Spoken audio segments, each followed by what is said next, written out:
The story of supernatural forces. Supernatural forces. There are three divine clans in Norse mythology. Aesir.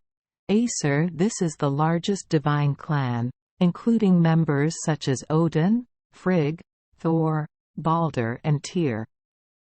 This god represents strength and war. Vanir, the second largest clan of gods, including gods of harvest and abundance, and the Jotun clan, referred to in this article as giants.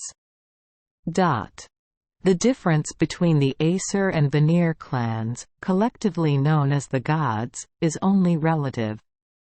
There was a war between these two divine clans, which was won by the Aesir side. But they accepted a compromise to rule the world together and to keep the peace.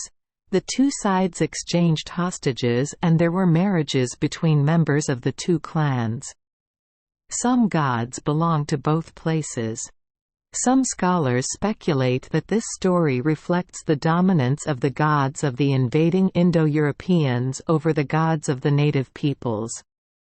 However, this is just a hypothesis. There are those who argue that the Aesir-Vanir distinction is just a Norse version of the Indo-European pantheon, similar to the distinction between the Olympian gods and the Titans in Greek mythology. The Aesir and Vanir were often hostile to the Jotnar tribe, singular Jotun or Jotuns, in Old English Eotanas or Entas. This tribe is similar to the Titans and Gigantos in Greek mythology and are often called giants, although some people also call them demons. However, the Aesir are descended from Jotnar and have had members of both the Aesir and Vanir intermarry with them. The names of some giants are mentioned in the Edda epic. Giants are often seen as embodiments of natural forces. There are two types of giants, ice giants and fire giants. There are also elves and dwarves. Their role in Norse mythology is unknown. They are often said to be allies of the Aesir-Vanir gods. Other supernatural creatures include the giant wolf Fenrir and the Jormungandr-shaped sea serpent that coils around the earth. These two monsters are the children of the trickster god Loki and a giantess.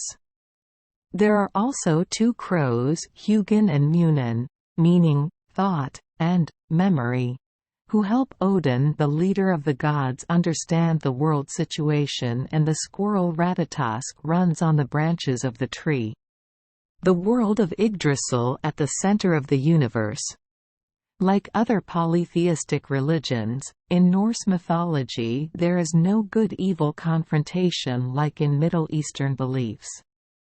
The giants of Norse mythology are not intrinsically evil. They are rude, noisy and uncivilized, to be more precise. The main theme in Norse mythology is the opposition between order and chaos. The gods represent order and the giants and monsters represent chaos. Voluspa. The beginning and end of the world, the fate of the entire universe is described in the Voluspa prophecy, one of the most notable poems in the verse Edda. In Voluspa, Odin, the leader of the gods, calls the spirit of a Volva, prophet, to ask about the past and future of the world. The prophetess asked Odin again if he really wanted to know that. Odin emphasized that as king of the gods, he needed that knowledge. Finally, the prophetess told Odin the secrets of the past and future and then sank back into darkness. The process of forming the world initially, the world only consisted of the icy land of Niflheim, primitive ice areas, cold areas stretching across rivers, and the fiery land of Muspelheim. Between these two lands lies Ginnungagap, the void where nothing lives.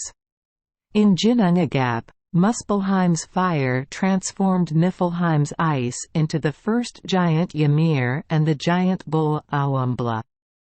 Ymir lived on this cow's milk.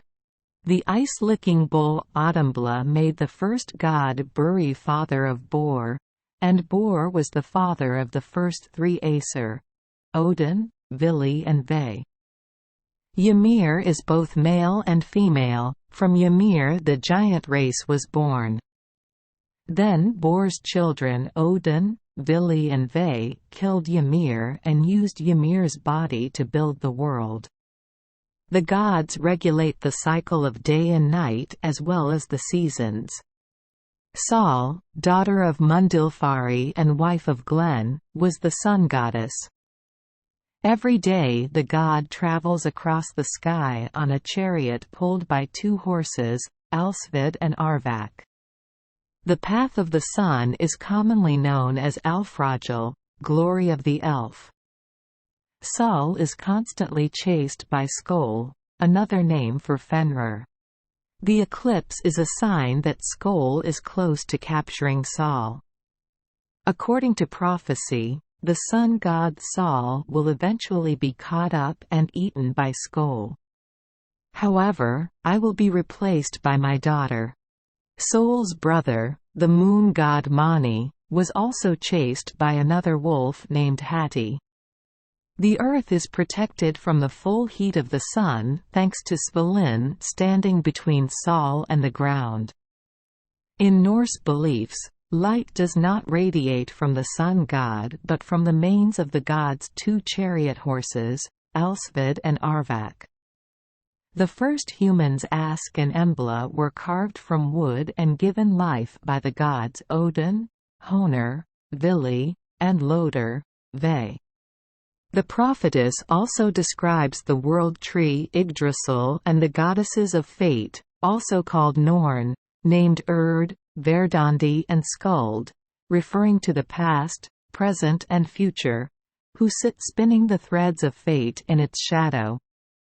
In addition, Odin is told about the war between the Aesir and Vanir and the death of Balder. Thank you for joining us for today's fairy tale. We hope these stories bring joy and meaning to your day. If you love our channel, please hit the subscribe button so you won't miss any exciting tales. Wishing you a good night and sweet dreams. See you in the next story.